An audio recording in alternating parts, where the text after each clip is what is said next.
Hey guys, welcome to Educam channel. In this video lecture, we are going to continue the colligative properties. The next colligative properties we are going to discuss is depression of freezing point.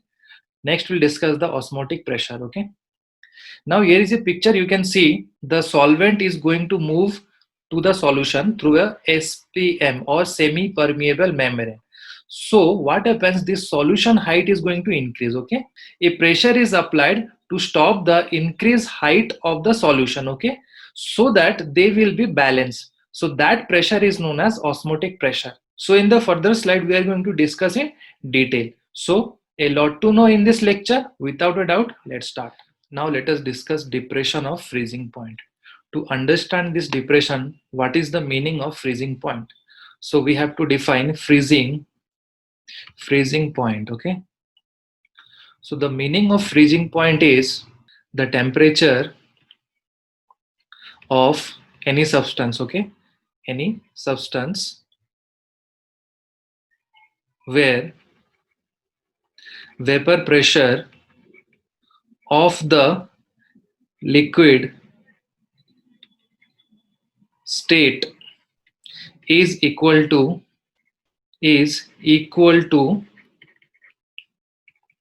the vapor pressure of solid state. So here he is telling that it is that temperature where vapor pressure of the liquid state which is equal to the vapor pressure of the solid state. So let us understand by what is the meaning of this. So here you can see the graph. The graph is in between vapor pressure of the liquid and the temperature. Okay. So now what we are doing, we are taking the solid. So this is the, let us take, this is the solid part. So solid part must have some vapor pressure. Okay. So what we are doing, so what, this is the solid part. Okay.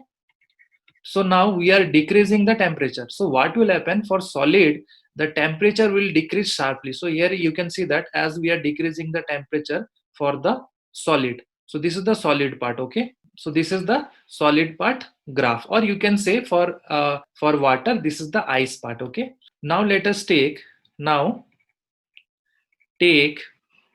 liquid. Okay, so this is the pure form of the liquid. So I am writing pure form of the liquid. So this is the pure form of the liquid.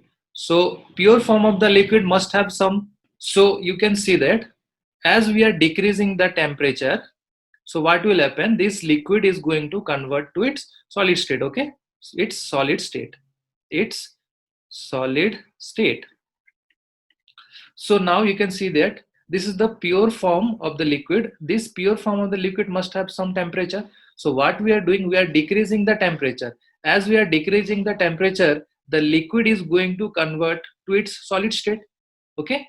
So this graph is going to meet at some point on its solid state graph. Okay.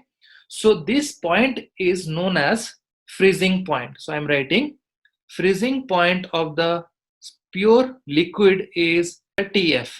Okay. Now take solution part. Okay. So in the solution part, what we are doing, that there will be solvent as well as solute part. Okay.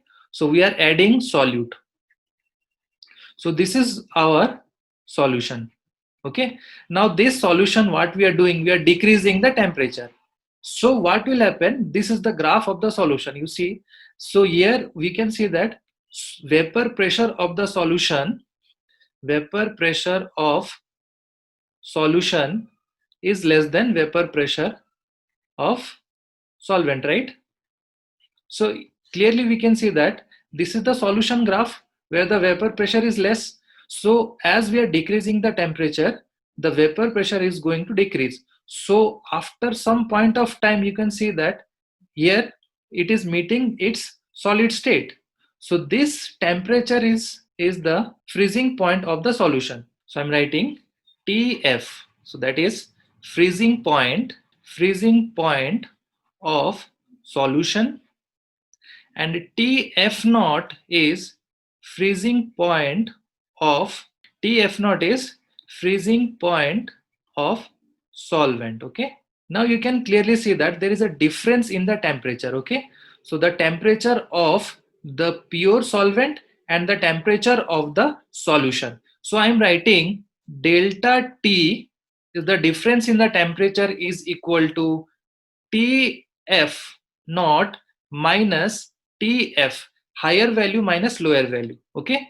So this equation we have to use for our calculation, that is delta TF naught minus TF. Now let us do the calculation. As we have calculated, difference in the temperature is TF naught minus TF. Okay.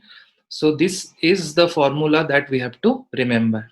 Now depression in the freezing point, that is delta T, is directly proportional to the molality. Remember, this M stands for molality. Molality. Okay.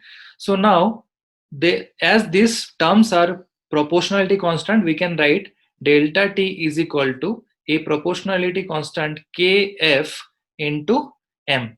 So what is this Kf? Kf is known as molal depression constant.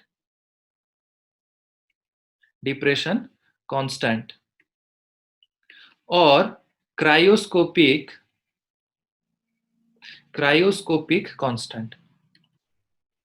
Okay. Now to express this formula further, we can write delta T is equal to Kf.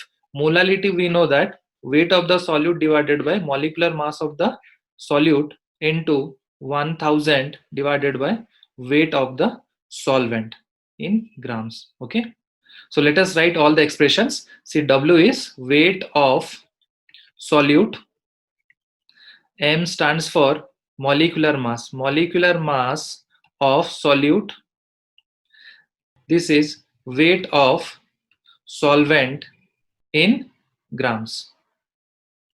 So now is question time. I want you to pause this video and solve the question. Okay. Question number 1. You see, a normal freezing point of nitrobenzene is given is 278.82 Kelvin. Molality of the solution given is 0.25. Here molality is given, small m is equal to 0.25 molal. Okay. Now depression in freezing point delta T is given as 2 degrees Celsius. So I'm writing delta T is given by 2 degree Celsius. Okay. Now Kf is asking, so we know that difference, that is delta T, depression in freezing point is given by Kf into molality. So Kf is asking, so Kf is equal to delta T, depression in freezing point, divided by molality. So delta T is given 2 and molality is 0.25. So the answer is 8 Kelvin kg per mole. Okay. Now you can see how can you find out the unit. That is very easy, as the temperature is in Kelvin and molality is nothing but your mole per kg. Okay. So if you'll put it, you will get the unit. Now let us try to solve question number 2. So 5 gram of the substance is given, dissolved in 50 gram of water, lowers the freezing point 1.2. Okay. Calculate the molecular weight of the substance when molecular depression constant of water is given as this.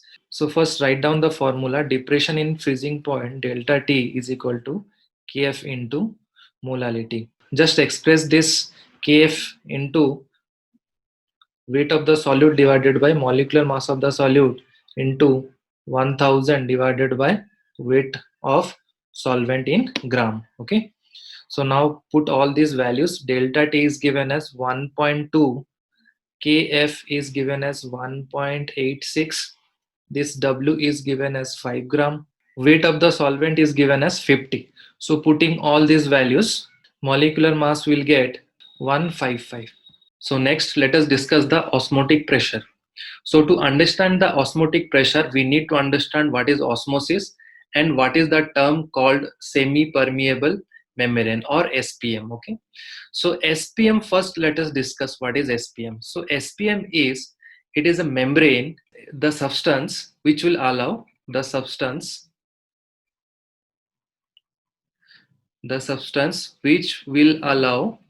which will allow only solvent molecule. Okay. To explain the SPM, let us take the filter paper. Okay, so this is the filter paper. So what is the work of filter paper? If we'll put mud water, okay, this is mud water. So what will happen? All the water molecule is going to separate out and the mud will be on the surface of this filter paper. Okay, so this filter paper is acting as SPM. Okay, because it is allowing only the solvent molecules. Now we'll understand what is osmosis. So osmosis, it is the process of flow of solvent molecule through semi-permeable membrane or SPM towards the solution. So to explain the osmosis, let us go to this picture setup. Here we have taken in the left hand side there is pure solvent. Okay, so this one is the pure solvent. In the right hand side this is the solution. Okay, so let us take, this is water and this is some salt water. Okay, so this is some salt water, this is salt water. Now this water and salt water, they are separated by SPM, okay, or semi permeable membrane. Now what will happen? According to the osmosis, the process of flow of solvent molecule through SPM towards the solution. So as the concentration of the solvent in the left hand side is higher, so what will happen? The solvent molecule is try to flow through this SPM towards the solution. Okay, so all the water molecule is moving towards the right hand side or towards the solution. So what will happen? The height of the solution is slowly going to increase because the pure solvent is flowing from the left hand side and it is going to increase the height of the solution. Okay, so this process is known as osmosis. So from the solvent part, it is going to move towards right hand side or towards the solution. So this process is known as osmosis. Osmosis. Okay. Now what will happen? Due to movement of the solvent towards the solution, the height is going to increase. So to stop that osmosis, we need to apply pressure. So that pressure is known as osmotic pressure. So you can see that it is the pressure required to stop the osmosis. Now, if you want to calculate osmotic pressure, so we know that PV is equal to nRT. So pressure is equal to number of moles per unit volume into R into T. So number of moles per unit volume is nothing but your concentration, and that pressure is represented with pi. So what is this pi? Pi is osmotic pressure. So osmotic pressure is equal to C stands for concentration, R stands for, so C stands for concentration of solution, R stands for ideal gas constant, and T stands for temperature. Okay, so our final result is pi is equal to CRT. So this much pressure we have to apply to stop the osmosis, okay, and R, we already know R value, we have to use 0.0821. Temperature should be in Kelvin. Okay, so look at this diagram. In the left hand side pure solvent is there and in the right hand side your solution is there. So pure solvent means that is water, and in the right hand side solution of water is there, which is salt solution. Okay, salt solution. Now due to the osmosis process, the pure solvent molecule is moving towards right or towards the solution. Okay, so due to that process, height of the solution slowly going to increase. So to stop that osmosis, we need to apply certain pressure. So that pressure is called osmotic pressure, and that pi is represented as CRT. Okay, so now it's question time. So question number 3, try to solve it by yourself, then let me know the answer in the comment section. So the question says, what will be the concentration of sucrose solution which develop an osmotic pressure 2 atm at 27 degrees C? So we know that osmotic pressure pi is equal to CRT. So here putting the values, this pi is given 2 atm. Concentration we need to find, that is X. R is 0.0821 and temperature is 27 degrees C. So we need to convert that into its Kelvin, 273. So this will be 300. So final equation is 2 is equal to x into 0.0821 into temperature is 300. So the value of x is 0.081 m molar.